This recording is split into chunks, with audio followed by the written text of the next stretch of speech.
Hi, I'm Tom Rosenstiel. I'm one of the co-authors of Blur, How to Know What's True in the Age of Information Overload.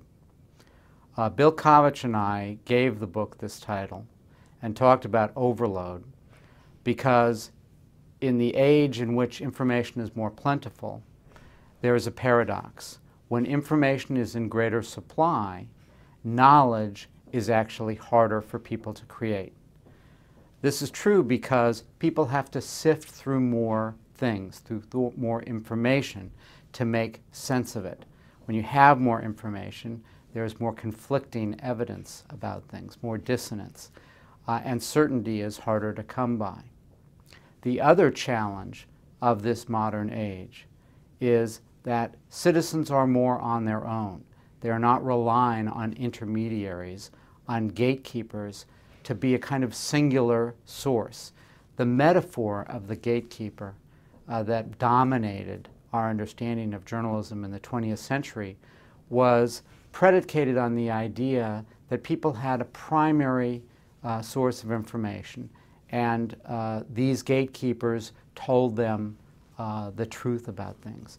There's a famous quote from Walter Lippmann about journalists sifting through the gossip, the rumor, the innuendo, and the facts that flow through the newsroom. Lippmann called this one of the sacred and priestly functions in a democratic society. That was a classic definition of this gatekeeper role. Walter Cronkite in the 1970s was the most trusted man in America, according to surveys. He was the newscaster, the anchorman of CBS News. Cronkite used to end his newscast by saying, "And that's the way it is." Kind of classic, emblematic motto for the press as a gatekeeper.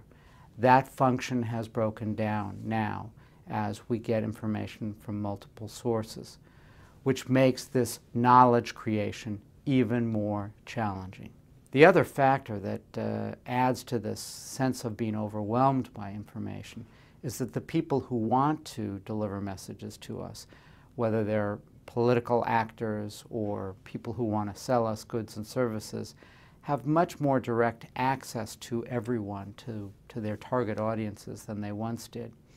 The notion of the gatekeeper, the journalist as gatekeeper, is predicated on the idea that if you are a newsmaker and you want to reach the public, you have to go through the press as a kind of singular intermediary.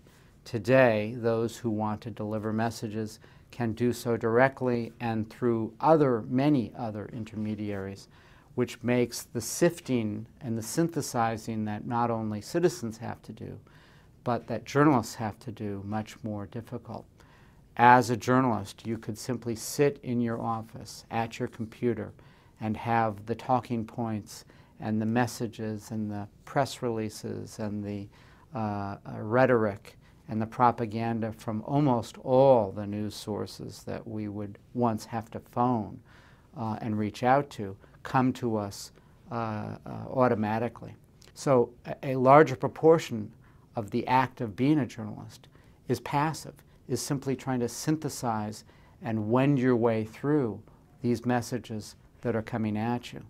It is less of the act is proactive, hitting the streets, making phone calls, and asking questions that the journalist frames for himself or herself.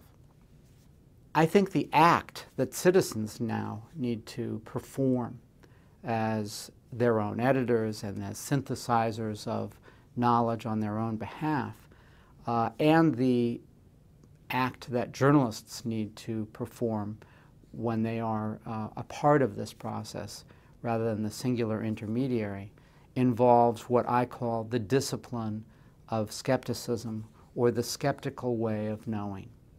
And what this means is that what this requires of us is a kind of empiricism, a kind of skepticism, and a kind of open-mindedness that I think we use in much of our lives, but often are not accustomed to using when it comes to news.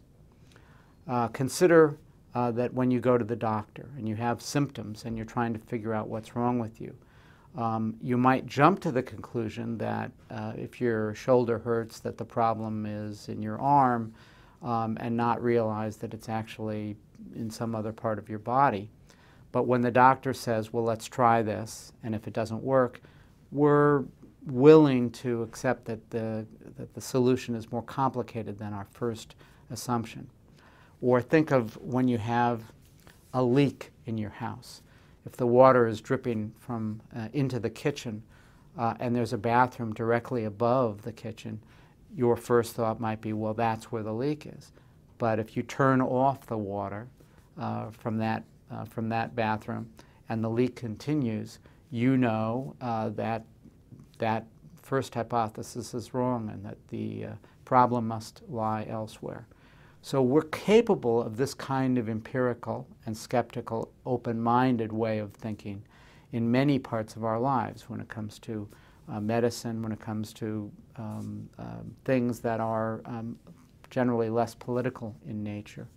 But we are unaccustomed, frankly, to doing this with a lot of the news that we consume about public life, where our belief systems about ideology and political power color the way we encounter facts. Often people sort of jump to conclusions without knowing things because that's a comforting way of behaving. And when information is more complicated and more overwhelming, we will seek the comfort of familiar beliefs.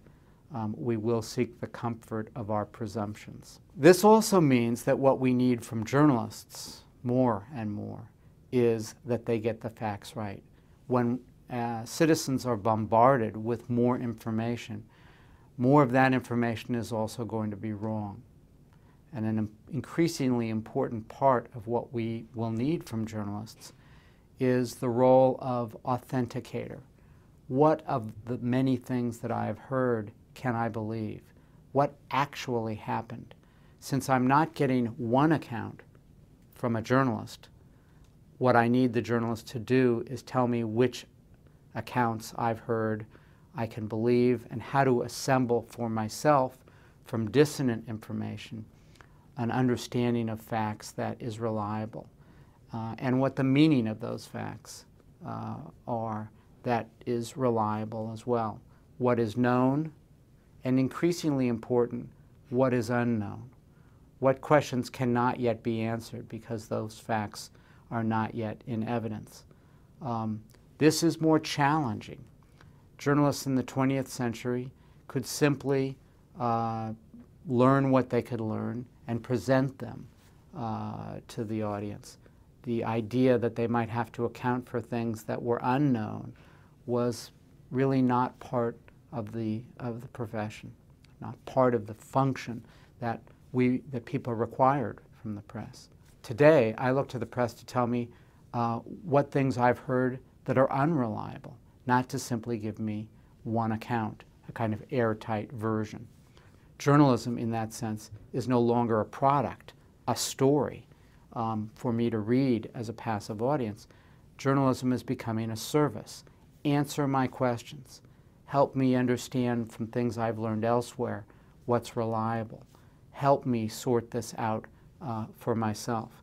That service is more demanding than the old product that we once delivered.